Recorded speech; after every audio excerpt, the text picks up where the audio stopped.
Hey Murray, how's it going? Thanks for coming on the show today.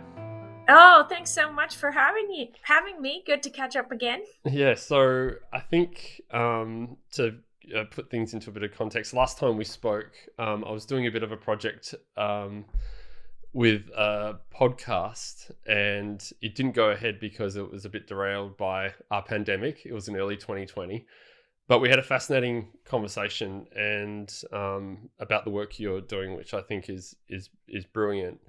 So I think what we'll do is we might take it back to a bit of your background. So what's your qualification? What do you do?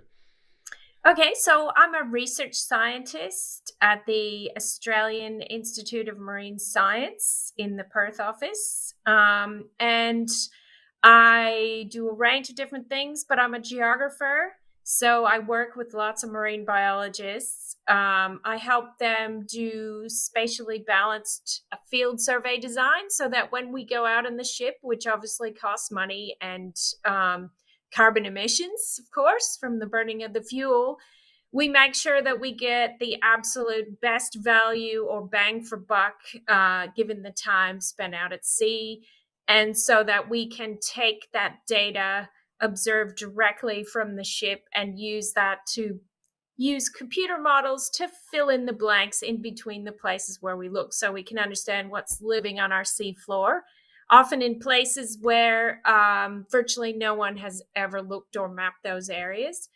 But my really keen interest is looking at the impacts of waves generated by tropical cyclones on coral reefs and other coastal and marine communities like seagrass and mangroves and so forth. And looking at that, reconstructing it over the past, but also into the future as it's changing with climate change. So that's what I do in my work life. I've got a PhD in geography, a Master of Environmental Management from Duke University in the US. My PhD is from James Cook Uni in Townsville. Um, I guess that's a quick overview of my scientific expertise. Yep. And how do you like it's to get involved in that profession, like casting your mind back, how did you get involved in science? What inspired you to do this?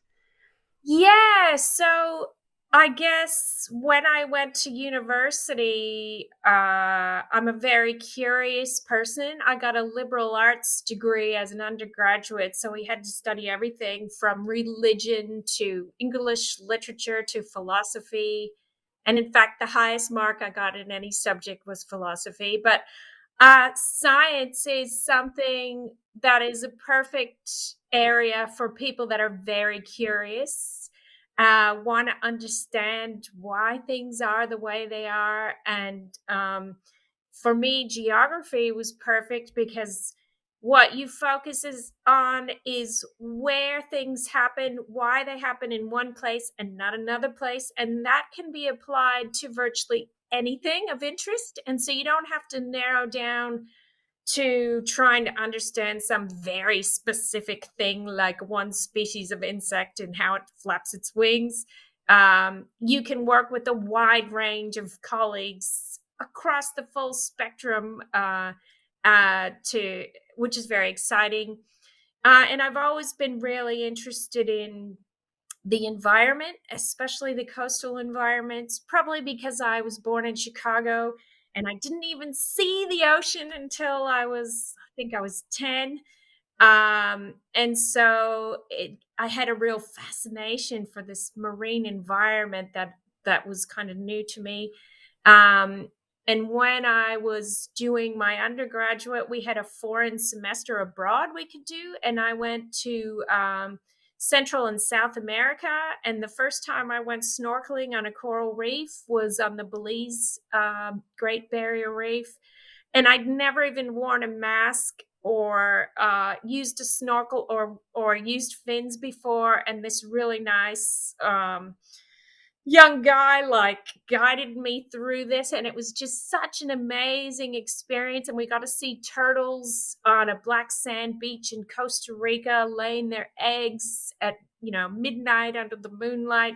And I just thought, oh, this is so amazing. Like, I've got to do something to help make sure that our natural environments survive. So then that's why I went on to do the Master of Environmental Management and then on to the PhD. Hmm. And so, like, and you were. How did your parents like? Do you go back and you say to your parents, "Oh, this is just me. I need to do this." Was this something that you were just dead set on from that moment on?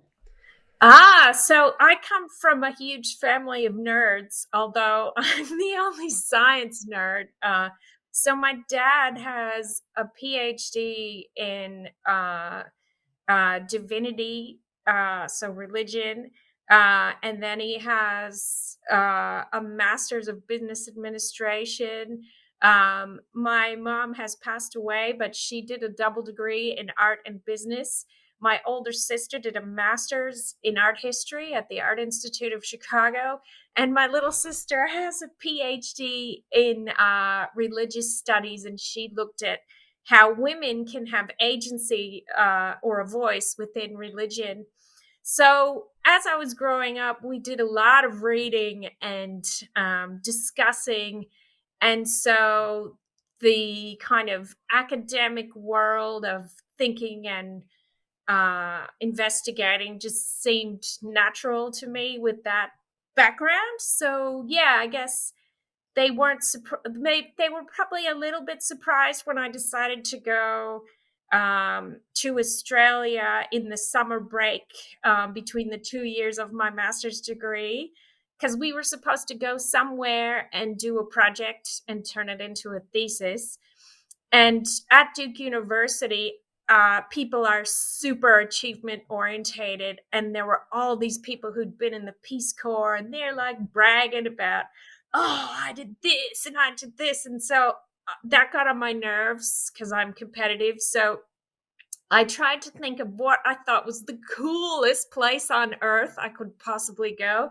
And my grandfather used to have National Geographic magazines that I used to read whenever I visited him.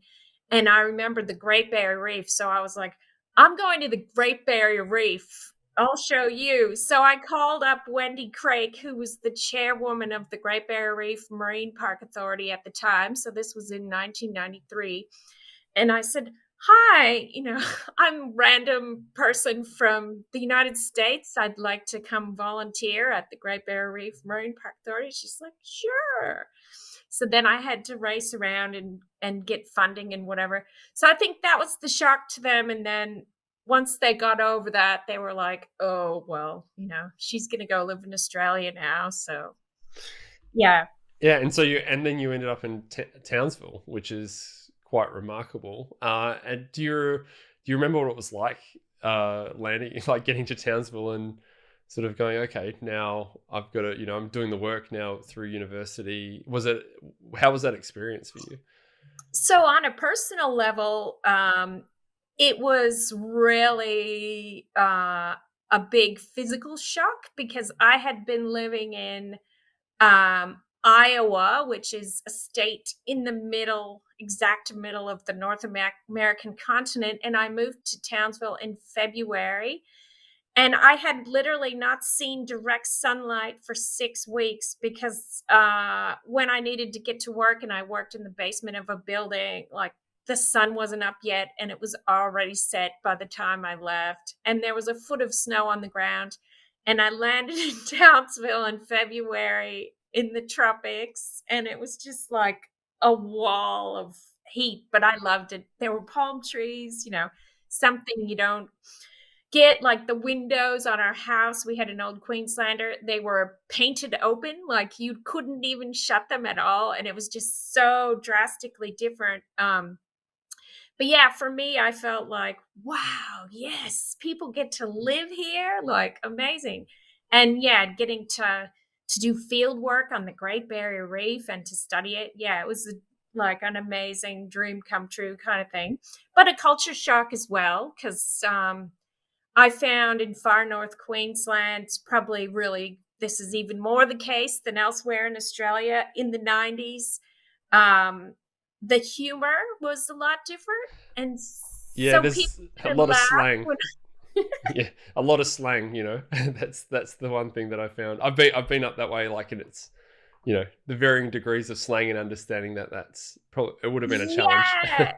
Yeah, and just the way that you poke fun at each other. When I tried to do it, it works now, but it didn't work like for about 5 years. I couldn't get the hang of it, and that's really disconcerting when you're trying to interact and make friends with people if you can't get the humor. But yeah, eventually I got there, I think. Good. I hope. And how did you find, what sort of work were you doing, and I guess that it relates a lot to what you're doing now. Like, you've been in the field for quite some time. Were you aware of, like, the projects that you were doing back then? Were you aware of the issues that were coming up when it comes to, like, climate change and some of the challenges? Yeah. When I first went to Townsville, I was only there for 3 months. And I did like a crown of thorns starfish survey on the far southern Great Barrier Reef. And then I wrote a little piece of software to help the reef monitoring team optimize which reefs they were choosing for monitoring programs. But when I came back to Australia in 1995, I came to do my PhD, and I did it on cyclone wave impacts on the Great Barrier Reef. And so even back then, we knew about climate change, but the natural variability in the systems is so big that um, it was hard to be able to pin particular events as strongly on climate change as we can do now with the attribution studies. The signal of the change is so strong now because we've allowed ourselves to go so far down the path and have our atmosphere so filled with carbon dioxide that uh, yeah, it's easier. Back then in the 90s, it seemed really far off.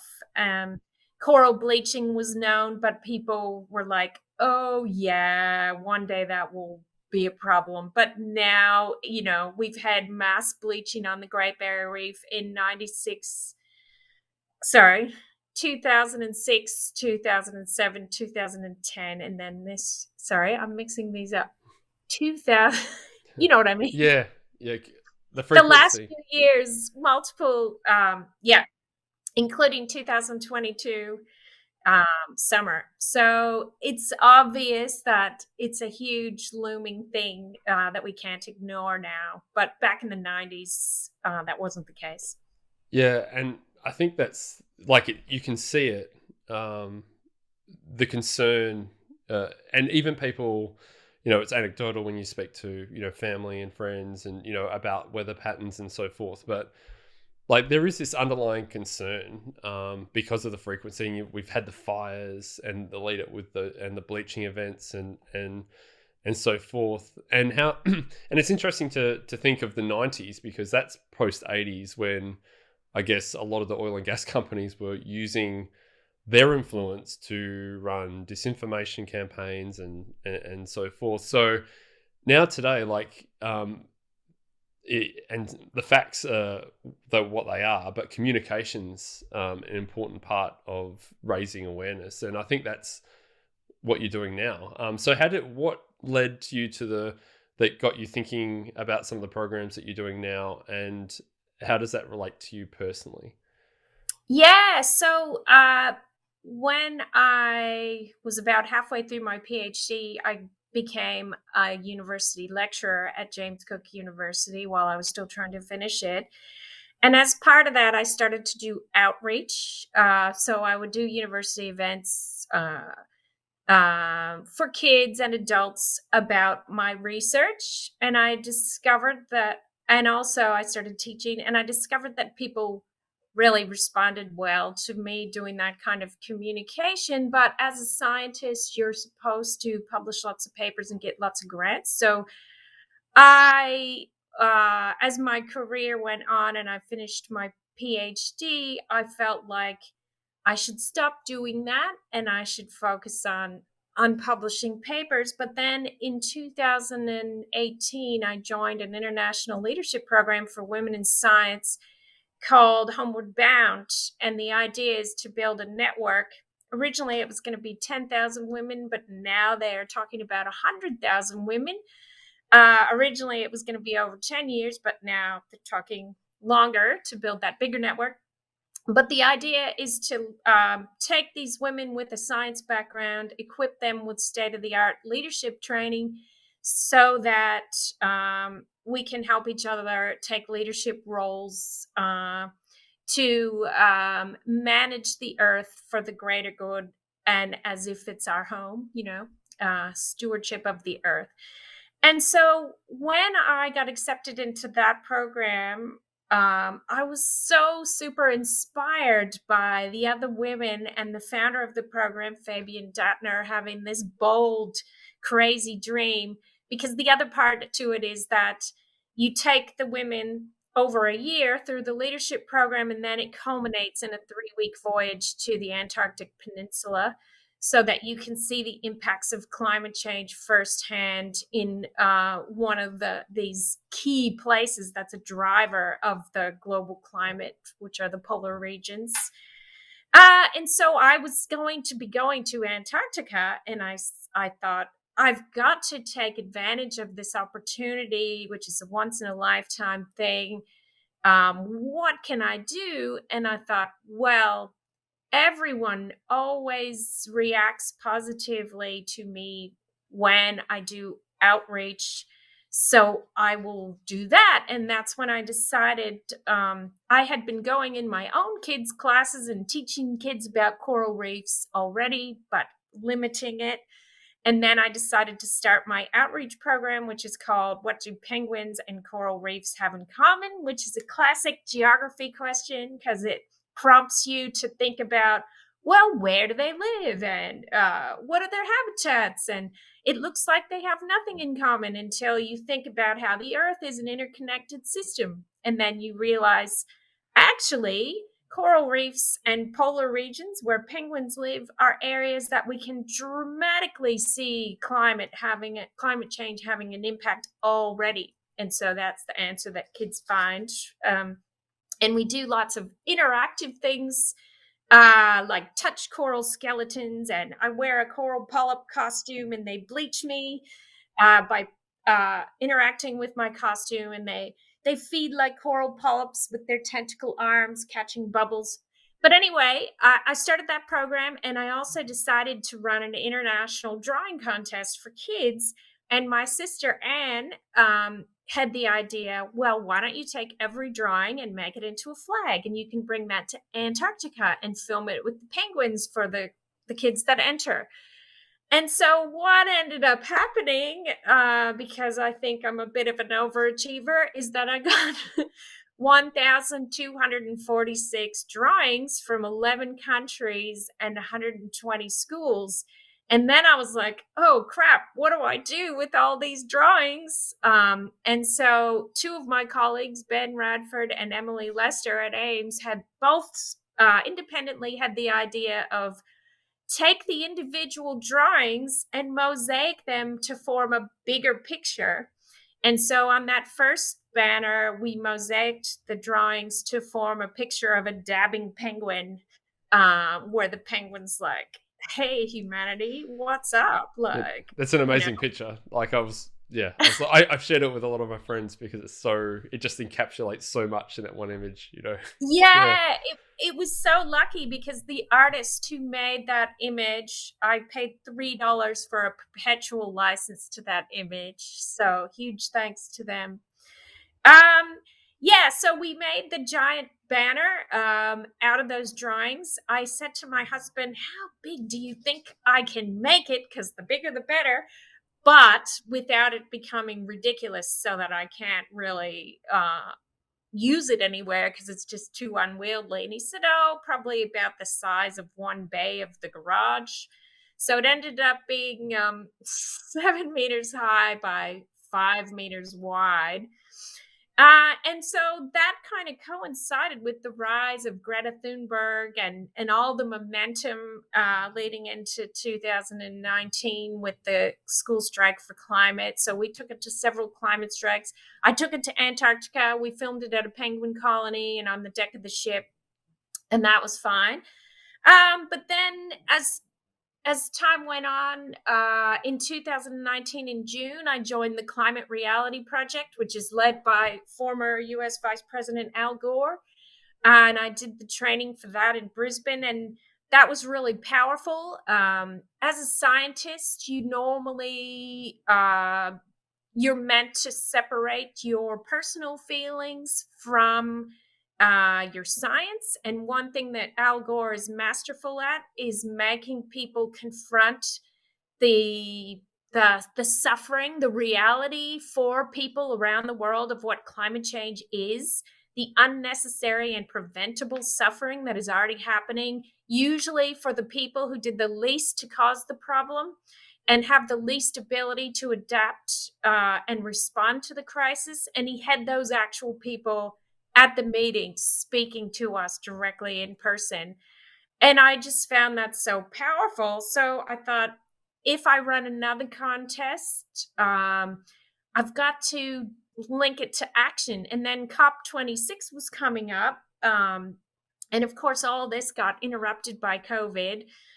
But I decided in 2021 to run the contest again because so many people had been so inspired by it. And my kids helped me out. My son Daniel has an inflatable T-Rex costume. So we made all these videos. Daniel, the dinosaur, you've come forward in time in a time machine to warn me. And I'm dressed up in an inflatable Earth. What are you trying to warn me about?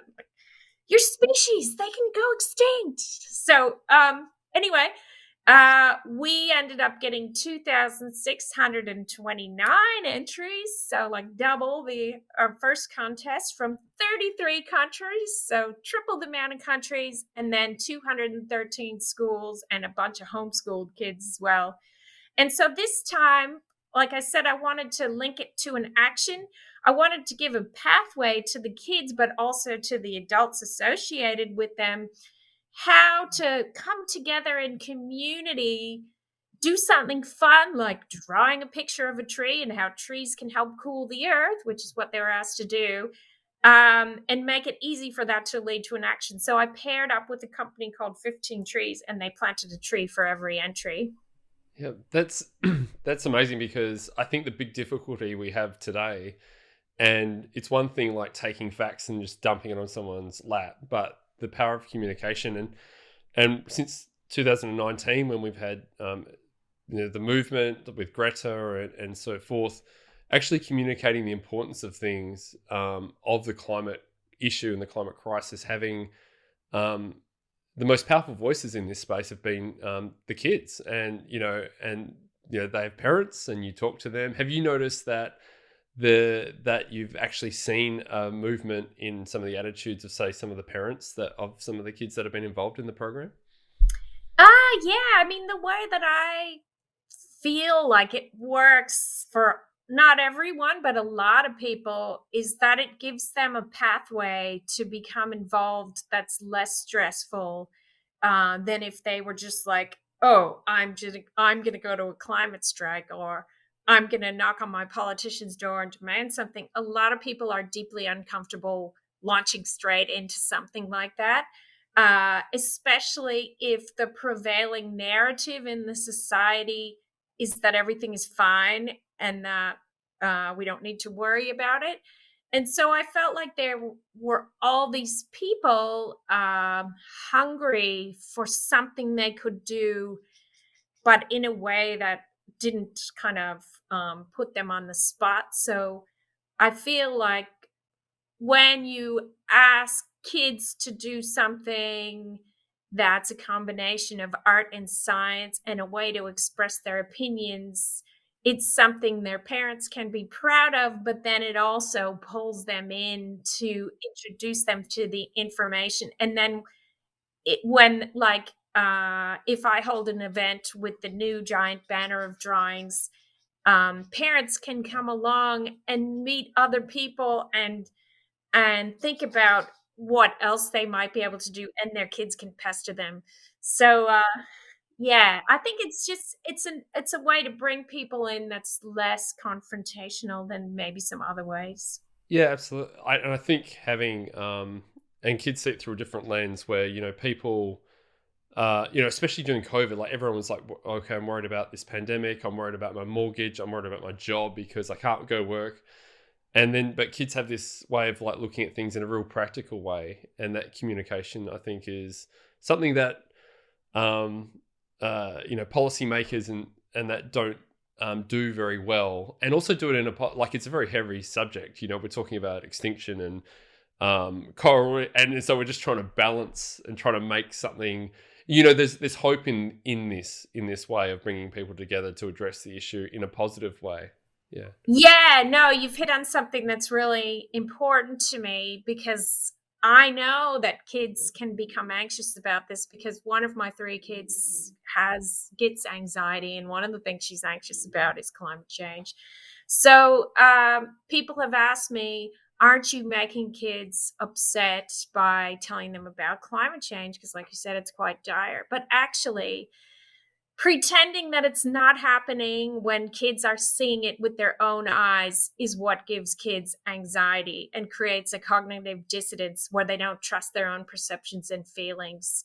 Having the facts presented and the issues outlined and avenues for them to be able to have some kind of agency and control over the future is what relieves the anxiety. And I love the quote from Greta Thunberg, which was, we don't want your hope. What we need is action. Once we start to act, hope is everywhere. And that's how I feel. That's why I basically do the equivalent of a full-time job in my spare time that I'm not paid for, which is running these initiatives, because it makes me feel better to be doing something. And I love what Extinction Rebellion in the UK, I forget her name, but I heard a podcast that interviewed her, and she talked about how important it is to come together in community and celebrate the joy of what we are trying to build, the cleaner, more equitable, safer, greener future world, rather than focusing on the negative of, oh, I have to give up this and this. But actually, we don't need to limit our vision so crazily like that, because all the things we need to do to save penguins and coral reefs actually make the world more livable. Like, do we really want 50 degrees summers where we have to hide inside our house and there's no trees? Yeah, so coming together with art and crazy, goofy things like, catching soap bubbles, or I used to throw jelly snakes before COVID. I gave a talk at the Perth Library, and I had a 70-year-old like waving his tentacles and catching the jelly snakes. So it's not just kids, it's everyone who needs, like you said, to take this message in, but also to have fun at the same time, because otherwise it's too heavy. um, so yeah, I mean, my sons and I went into a school in Albany just a couple of weeks ago, and we started off with Daniel as the T-Rex running in and saying, "Watch out, your animals are going to go extinct." And my other son was in an inflatable shark costume, and he's like, "No, I don't want to go extinct." And then we told them in detail and showed them pictures of what happens to a penguin in a heat wave. And then you get to the end and you say, but here's what we can do, and here's what you can do, and here's an example of something we've already done, which is the contest and the giant banner. And that's why we're taking the banner around the world, around Australia, but also the rest of the world, to forests and schools, filming it with kids and adults, to try and keep up this pressure that we need to do things to help cool the earth, like plant trees, but also not cutting them down. And so we actually took the banner to COP26. My friend Lorna Slater is a Greens MP from Scotland, and she held an event in the Green Zone where the banner featured. And then Captive Media, which is a videographer company in Brisbane, took a whole bunch of my footage and made a 3-minute video of everywhere the banner had been to up to that point. And we played that at COP26. And so I'm still weighing up whether I'll be able to bring the banner to COP27. Yeah. Uh, Yeah, I was going to ask you, you've done a lot since 2018 and in the previous few years.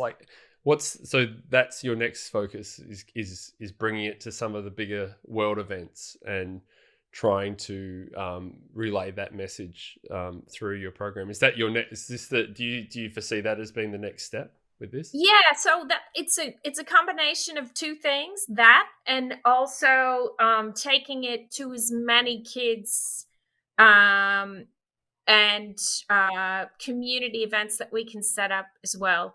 So there's two separate outcomes, I guess. There's whether it makes a difference on the global stage in terms of getting visibility, which is actually quite hard, amazingly, even though I think it's really newsworthy. Um, and there's that, but it's also important, like every time we take the banner somewhere, like on World Environment Day, I spent the whole day at Alangera Primary School, which is in Perth. Um, and I met with their year 5 students, and they started up an eco club, and we brainstormed about what things they could do. And I gave a presentation to the whole school. And then at the end of the day, we had the giant banner and we took drone photos, and they got to play the parachute game with it. So there's the individual people who get to interact with me and the initiative, and hopefully it helps them feel inspired for what they can do. And I think that's also important. So it's a combination of doing as many of those events as possible, and then getting footage from that to show at those more global scale kind of events. It's a little bit tricky still with COVID, but I am taking the banner to Germany, Malaysia. It's already, it was just filmed on World Environment Day in Singapore, because we got 2 copies of it. So one copy of it's sitting in Singapore. Um, and I'm waiting to find if I get some more funding. I want to do a tour of Canada and the US with it in October. And yeah, ideally, if the scenario for COP27 in Egypt is such that the public is allowed to even be anywhere nearby, which is a concern, then I'd love to be there with the banner and march with it, and ideally get it inside the venue, but I don't know. Yeah, which brings me to how does if someone needs do you get public support for this? Is there, like you were talking about funding, like is it private fundraising, or is it or do you apply for grants? Or I've been applying for grants, but it's really hard because most grants that are on offer, you have to be a particular type of registered charity, which is a lengthy process to get. And I tried to get you can get like an organization to sponsor you if you haven't got that status, but then they have to meet really stringent criteria as well. So I haven't been able to get there yet, but I've I've tried everything. is there a way of someone of like if someone sees this or hears of what you're doing, is there a way of them getting in contact with you to sort of help with this? Oh, Like, yes. yeah. So we've got our webpage, which is kidscareaboutclimate.org. And on there, you can see all the drawings for both contests. It's mainly set up to showcase the 2021 contest, but you can see the 2018 one. I don't have a crowdfunding page set up for this, but maybe I should and put the link on there. Because I would love it if people wanted to be a sponsor. So the printing of the banner, I should note, has been sponsored, or the two banners was sponsored by Detner Group. And so that's why we were able to print the banners at all. So we have a huge thank you to them for that, and to 15 Trees for planting the trees. And also my brother-in-law from Room 34, he runs the website for me for free. But yes, to get the banner around the world, it would be wonderful if people could contribute to that, because obviously it's even more expensive than normal Yeah. to fly internationally. Yeah, absolutely. Um, And I think what so I'd yeah, yeah. good prompt. I'll set up a perpetual crowdfunding page so that that makes it easy for people if they want to donate. Yeah, what I'll do is I'll put some of the links in the comments Oh, here, okay. and I'll circulate, and yeah, and I do think like I do think the effort and the work that you've put in has, like, you know, it's inspired a lot of people. I think you think about I look at my nephews and I think about the world they're going to be growing up into, and you know I get a bit anxious sometimes thinking about that. So do you have any? I'm conscious of time and things, but like, do you have any message that you would send to sort of any parents or kids who are thinking about science and thinking about the world they're living in? Because obviously there's a lot of things going on with culture wars, with politics and everything, and that's overlaying a lot of things, a lot of distractions about this, and this is one of the biggest challenges, if not the biggest challenge that we've had. Do you have a message for any of the parents or the kids that might be Yeah, able to? yeah, for sure. There's a couple things. There's a bit of a narrative around, well, I use fossil fuels because literally it's impossible to escape them completely. Therefore, I'm guilty. And oh my gosh, the problem is so huge. We're doomed. There's nothing I can do. I think a survey just came out that said 1/3 of young people think they're doomed and that nothing can be done. Yeah, And that's that is actually not true. Like, if you delve into the IPCC, the Intergovernmental Panel on Climate Change reports, or get a scientist to interpret them for you, um, every bit of warming that we can prevent makes a huge difference. So people think, oh, we need to keep the average Earth temperature rise within 1.5 degrees Celsius or we're doomed. But that doesn't mean if we can keep it to 1.6, that's not a really good idea. Like, the impacts go up exponentially the more warming there is. So everything and anything that anyone can do is worth doing. It's not like, oh, I can't do anything and I should stop. And that's exactly why we offer this initiative, is to give people a place to start. So what I would tell people is I mean, climate change affects virtually every aspect of life, and that can seem overwhelming. But Christiana Figueres, the Costa Rican diplomat who negotiated the Paris Climate Agreement, I was lucky and spent 3 weeks with her in Antarctica when I was there with Homeward yeah, Bound. amazing person. Yeah, Yeah, she would say and has said, turn that upside down. That means there's an endless opportunity of ways that you can do something that makes a difference. And I mean, I used to sit there and think, oh, what if we don't solve it? You know, what if, the climates, we still get horrible impacts?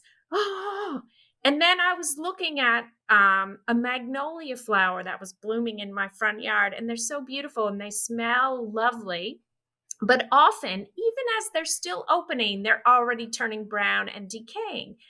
And that made me think of my mother, who died in 2009 from pancreatic cancer over a 4-year torturous process. And I was there with her, with my dad and my sister for that time. And I realized that we always knew she was going to die. She had a terminal diagnosis. But I never felt like I wasted my time in all the things I did to improve her quality of life for the life that she had left. And that made me realize for climate, anything we can do to come together in community to help the problem, to make it better than it would otherwise be, is not wasted. We can take the pressure off ourselves. I guess that's my point of that story. And so start with yourself. In Homeward Bound, they talk about starting in close.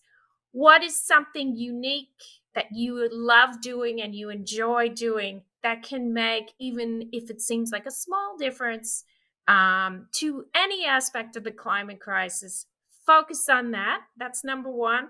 Number two is make sure that that is consistent with your values and what makes you feel proud of yourself, because that's really important. Number three is make that visible to other people. Let them see what you're doing and explain why you're doing it.